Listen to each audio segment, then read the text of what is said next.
ડીસામાં પણ આજે મહાશિવરાત્રી પ્રસંગે ડીસા તાલુકાના મહાદેવિયા નજીક આવેલ અતિ પ્રાચીન સોનેશ્વર મહાદેવ મંદિર ખાતે શિવભક્તો ઉમટી પડ્યા।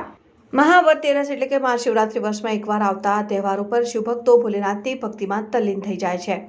ડીસા નજીક આવેલ મહાદેવિયા ગામના સોનેશ્વર મહાદેવ મંદિર ખાતે વર્ષોથી મહાશિવરાત્રી પ્રસંગે ભવ્ય લોકમેળો યોજાયો।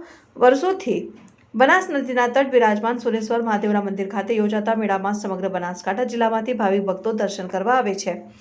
વિશાળ સંખ્યામાં ભોલેનાથના ભક્તો ઉમટી પડ્યા હતા। મંદિરની ખાસિયતો વિશે વાત કરતા મંદિરના પૂજારી લક્ષ્મણદાસ મહારાજે જણાવ્યું હતું કે આ 450 વર્ષ પ્રાચીન મંદિર પણ ભક્તો રીંગણ ગોળનો પ્રસાદ ધરાવે છે। આ ઉપરાંત ભગવાન દત્તનું અહીં જિલ્લાનું એકમાત્ર મંદિર આવેલું છે। આ પ્રાચીન મંદિરનો મહિમા સમગ્ર બનાસકાંઠા જિલ્લામાં ફેલાયેલો છે। મંદિર પર દર વર્ષે મહાશિવરાત્રી પ્રસંગે ભાવિક ભક્તો ઉમટી પડતા હોય છે। આ મંદિર ખાતે દર્શન કરતા આવતા ભાવિક ભક્તો પણ આ મંદિરના ભવ્ય ઇતિહાસને રજૂ કરી રહ્યા છે।